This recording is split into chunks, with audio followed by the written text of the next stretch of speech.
Nagsumite ng petisyon ng limang transport group sa bansa para sa dagdag pasahe sa jeep sa NCR Region 3 at Region 4. Kung maaaprubahan ang dating 8 pesos na minimum fare, aakyat sa 10 piso. Si Irish Dotilio may report. Humihirit ng karagdagang 2 pisong pasahe sa jeep ang mga transport group na nag-ooperate hindi lang sa Maynila kundi maging sa Central Luzon sa Land Transportation Franchising and Regulatory Board o LTFRB. Mula 8 pesos, nais ng mga transport group na maging 10 piso na ang pamasahe sa unang 4 na kilometrong ruta ng driver. Kung lulusot, tatamaan ng taas singil ang mga pasahero sa National Capital Region o NCR, Central Luzon, Calabarzon at Mimaropa. Inihain ang petisyon ng mga grupo ng Federation of Jeepney Operators and Drivers Association of the Philippines o FEDUDAP, League of Transport Operators of the Philippines o LTAP, Alliance of Concerned Transport Organization o ACTO, Pasang Mazda at Alliance of Transport Operators and Drivers Association of the Philippines o ALTODAP. Kaagad na umalma ang mga pasahero sa isinusulong na 10 pisong pasahe sa jeep. Huwag naman sana kasi tulad ko walang hanap buhay. Binibigyan na ako ng mga anak ko ng panggamot ko.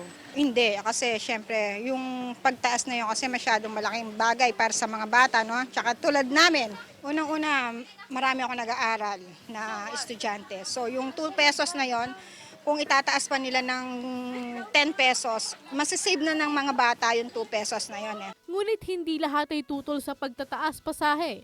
Si Mang Jess Miklat, naiintindihan kung itataas ang pasahe sa mga jeep. Ayos lang yun eh. Basta tumaas yung gasolina, kahit 9 pesos lang pwede. Hatiin na yung 2 pisong dagdag piso na lang.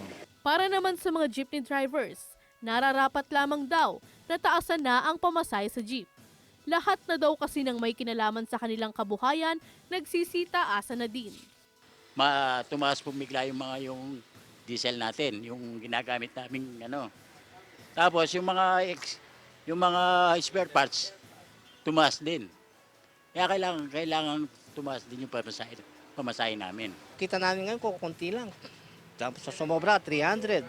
Tapos pag siraan pa yung sakyan mo, wala. Dugo na yung pinapawis namin. At yan, pila, mamaya pa yung pila namin. Isang biyay lang. Paliwanag naman ni Obet Martin, presidente ng grupong Pasang Mazda, 8 beses nang tumaas ang produkto ng petrolyo at tumaas din ng 20% ang presyo ng mga spare parts.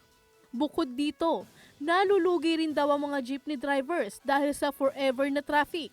Apektado lamang punta yung unang 4 na kilometro at ang succeeding kilometers po hindi na namin ginalaw yan. 3 years ago, nung pong bumulusok ang presyo ng petroleum product sa 26 pesos per liter, kami rin pong grupo ang nagkaroon ng voluntary reduction of fare para po sa kapakanan ng ating mananakay. Ngayon naman po, na tumaas po ang mga presyo, parang parang give and take situation lang na maunawaan naman po nila kami.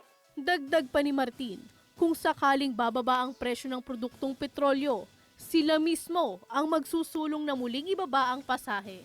Because this is only a provisional fare increase that anytime po pwede namin ibaba ang presyo ulit kapag bumaba na po ang presyo ng petroleum product. Inaasahan ng mga transport group na diringgin ang kanilang petisyon 15 araw matapos nila itong ipasa sa LTFRB. Ako si Irish Dotilio para sa Metro Central Luzon News.